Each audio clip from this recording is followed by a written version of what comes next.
0, 1. Let's get started.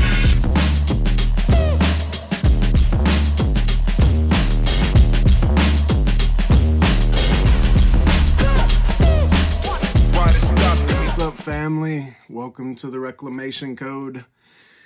It's me, Ricky. Glad to be with you. Sorry about a couple days behind on the update. Me and Charlene took a trip to a cruise and then stopped in Mexico and just got back last night. So I wanted to jump back in while things were fresh on my mind.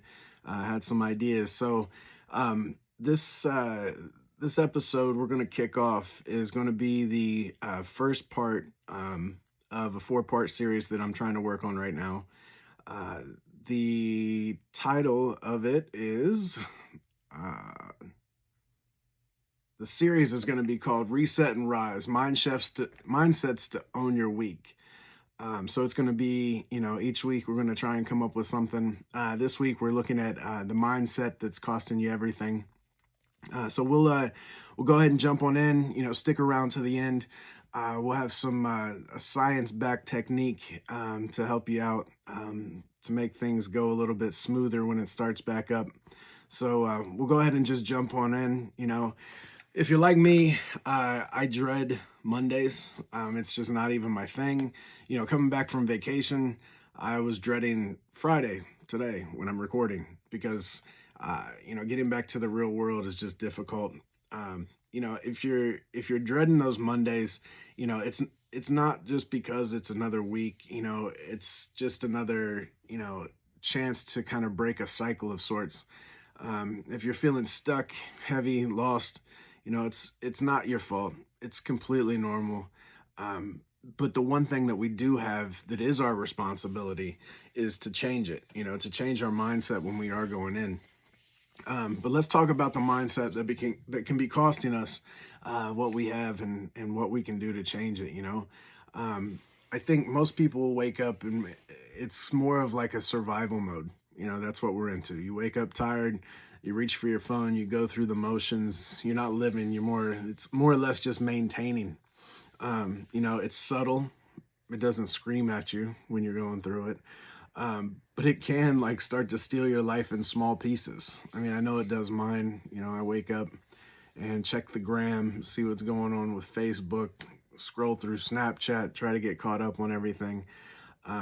But slowly but surely, things start to get pushed away. Your ideas, your thoughts, your creativity, your dreams. That voice that you have gets a little bit quieter when you start filling it with those things. So I think, if it's something that you can start believing in, that the paycheck, the grind, the stress, it doesn't have to just be like, this is how life is. It's not that simple. But the truth, that something that I've learned is, we're not here to just to survive. We're here to create. Each of us, we all got something that we can be doing, something that we could be offering the world. And what separates people that can rise up and can change and keeps them separate from the people that just still feel stuck, and it might be you. I know I feel stuck quite often.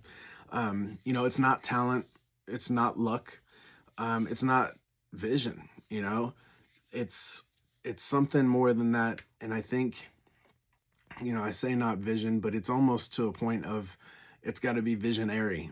You take it to the next level. And if you go into a visionary mode, it's when you stop reacting and you start directing. You become the director of your own movie, your own storyline. And you start to ask yourself questions like, what kind of life do I want? And then you start building it. I learned that you can build those things doing micro decisions. So just something small at each time, each piece, is something that works for me. And it's kind of a mindset where you shift from asking, what do I need to do to get through it, to what can I become this week?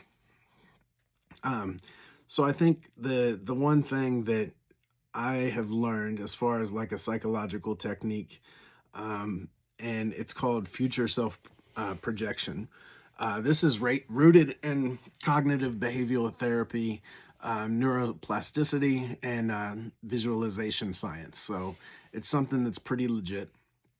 The way that you can do it and how it works is, I sit down, I close my eyes, I picture me as how I already, live my life. You know, I see my environment, I see how I talk, I see how I feel. And then, you know, I change it up and start to think of, well, what can I see? What can I feel? What can it be like? And over that time, you start, you visualize it. You start to think and believe and feel. That's one of the most important pieces is when you're closing your eyes and you're doing the visualization techniques that you're actually feeling what you're talking about, what you're believing. And you picture the who that you believe you can be and who you can become. And you sit in that. And if you do that on a regular basis, even if it's a Sunday before work, it can start to really make a difference. Something really cool is the brain can't tell the difference between a real experience and, a vividly imagined experience. So when you do this, even if it's just for 2 minutes, you start rewiring your neural pathways. And I think that is something that, I learned going through rehab is that I had to redesign my neural pathways from what I was working on. And when you start rewiring, you start to get the expectations of thinking more clearly. You start to get a little bit more brave because of the belief in yourself and what you're doing. And that's neuroplasticity in action. It's pretty cool. I think it's something that we can all do at any time.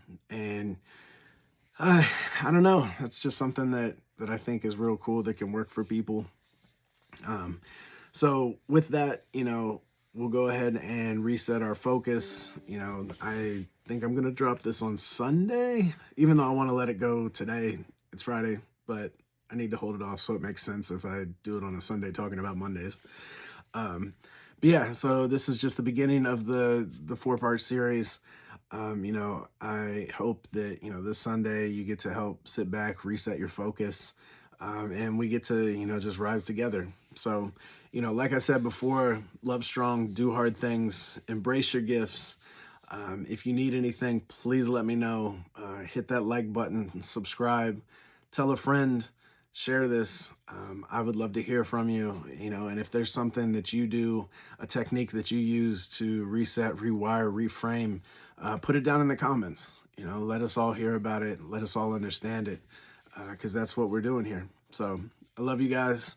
Take care, and I'll talk to you next time.